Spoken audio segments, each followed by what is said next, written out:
कार्य करते हैं। हमारा हृदय हमारी इच्छा से काम नहीं करता है। हमारी सांस स्वयं चल रही है, मस्तिष्क स्वयं चल रहा है, रक्त परिसंचरण स्वयं चल रहा है, भोजन स्वयं पच रहा है। इसमें हमारा कोई योगदान नहीं है। हमारी इच्छाएं उसको कंट्रोल नहीं कर सकती।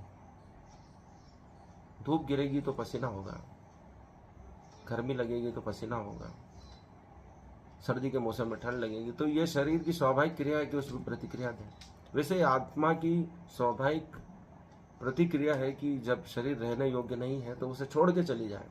कृष्ण अर्जुन को यही समझा रहे हैं कि यह शरीर वस्त्र के समान है, उसको एक दिन छोड़ ही देना पड़ता है जब वह जीर्ण शीर्ण हो जाता है। आज के लिए इतना ही। इस वीडियो को लाइक करें, चैनल को सब्सक्राइब करें। अंत में एक बात कहना चाहूँगा कि जो सभी को ध्यान रखने योग्य है।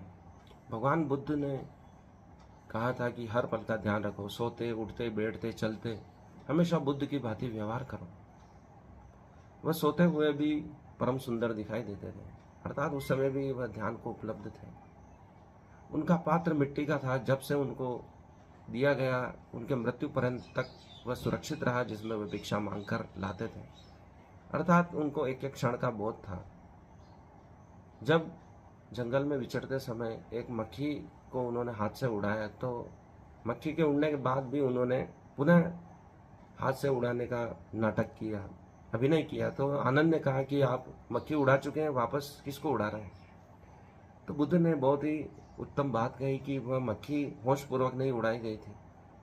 अगली बार जब मक्खी बैठेगी वास्तविक रूप में तो मैं होशपूर्वक कैसे उठाऊंगा उसका अभ्यास कर रहा हूँ। अर्थात हर क्षण जीवन में होशपूर्वक हमें जीना चाहिए ताकि हमारे शरीर का, आसपास की चीज़ों का नुकसान न हो, हम दूसरों का नुकसान न पहुंचा दें। कई बार हम दुर्घटनाग्रस्त हो जाते हैं तो वह होश का अभाव है। यदि हमारी गलती से दुर्घटना हो रही है तो पूर्णतः हमारे होश का अभाव उसमें शामिल हमें मानना चाहिए। भगवान बुद्ध की शिक्षाएं हमें दुर्घटनाओं से बचाती हैं, आकस्मिक दुर्घटनाओं से बचाती हैं, बोधपूर्वक जीना सिखाती हैं।